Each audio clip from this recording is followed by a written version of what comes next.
Në tonë kohën, më zhdosht me përdor një shembull të një arsimtar dhe i latinishtës që Ezopi e përshkruan një element, një kundërthonje mes djalit dhe nonës. Nona si nonë, që është e shek, e ka lind fëmijën të verbet. Dhe mosmarrveshjen mes tyre vjen deri aty, sa që nona nuk ka belo më e madhe se me qenë njeriu i verbet. Nona i thot djalit, biro, nuk është tragedi që të kom lind verbet, po është tragedi që po rren. E thash, këta tre priftat, edhe ky historiani, tonë kohën rrejtën. Pse? Po, rrejtën, Kosova është e jona, e keni pru në Samara, ku e keni marrë ju? Por, pse ne vuajmë edhe sot, shumë vështirë do të ketë politika, shkenca, njerëz të civilizuar me biseduar me Serbë. Për çka?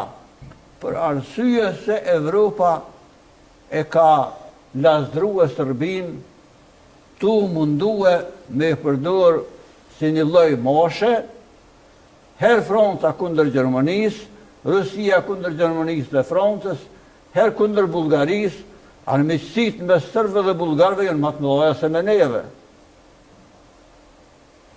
Mirë po, ne gjatë tërë shekullit në 19, rilindjes kombëtare, ne kemi kërkuar Shqipëri etnike, dhe kemi mujt një çdo moment, mos të harro as fëmia, as i rritur i Serb, këto manastire me i rënue. E pse kanë ekzistuar? Kanë ekzistuar për faktin se janë konsiderue kisha arbrore, kisha shqiptare, kisha thjesht Shqipërisë etnike. Dhe ashtu i konsiderojmë edhe sot.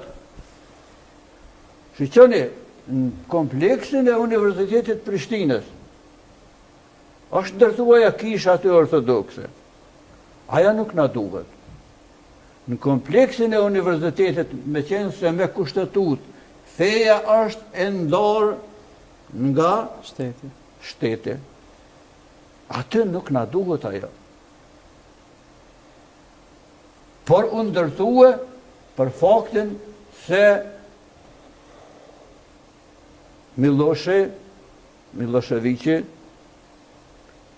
kishte planin që me e zbraz Kosovën, sikur që i bëri në 714 katunde Sanxhakut Nishit me 1777. Unë kom arrit që i lexoj dokumentet e asaj kohe. Nuk ka katund e 6 qytete të ati Sanxhakut, cilën shqiptarët e kanë quajtur Shqipnia e vjetër. Dhe i drejtohen sultanit, duke menduar, ashtu ishte politika, baba mret ma fal Kosovën, ma shite Nishin ku shumlin, shite Plav Ulqin e Gusin, dën me djeg këtë tro Shqipnin. E të tjera, se është virë e gjatë. Pra, populli me lidhjen shqiptare të Prizrenit, populli me lidhjen shqiptare të Pejës, populli me kryengritjet e mëdha shqiptare 1909, duke filluar me alfabetin e manastirit, 1908 e tutje, din çka don dhe do të orientohet gjithmonë në shkollë të drejtë, kombëtare, pa urrejtje, pa segregacion. Mua më vjen keq si intelektual se romët në Kosovë janë një popull që duhet me ju ndihmuar.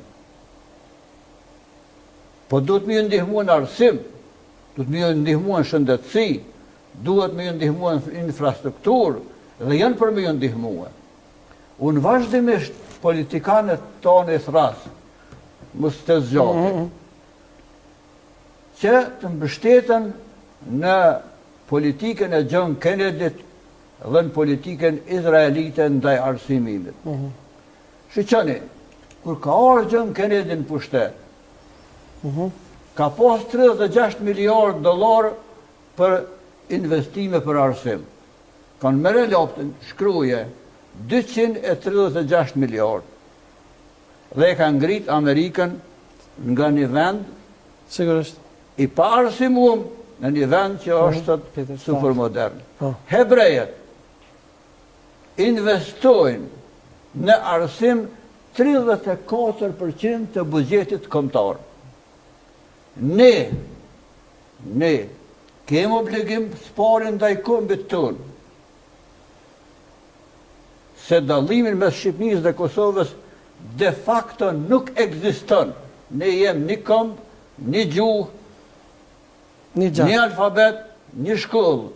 Ata që propagandojnë sot kombi kosovar, letë dihet, as ka pas, as nuk ka, as ka me pas kur komb kosovar.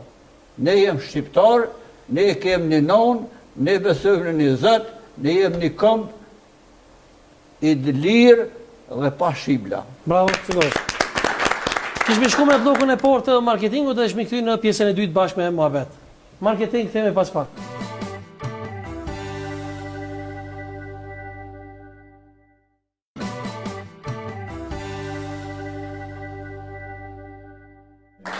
Jemi këthy të blokut të parë të marketingut bashkë me ta musafirë që në kanë dëru vërtet sonte dhe që po e diskutojmë manastirin e Deçanit. Me që jemi këtu tek manastiri e Deçanit, të armiku shekullori shqiptarëve. Atë Nikull, çfarë mendon kush ka qenë armiku shekullori shqiptarëve ndër shekuj? Sipas jush? Për mua nuk ka qenë vetëm një, kanë qenë dy. Armiku më i madh që kemi pasur në shqiptarët kanë qenë shqiptarët e shitur. Pra ky ka qenë armiku më i madh që ne një pjesë, një pakicë shumë e vogël e jona janë shitur.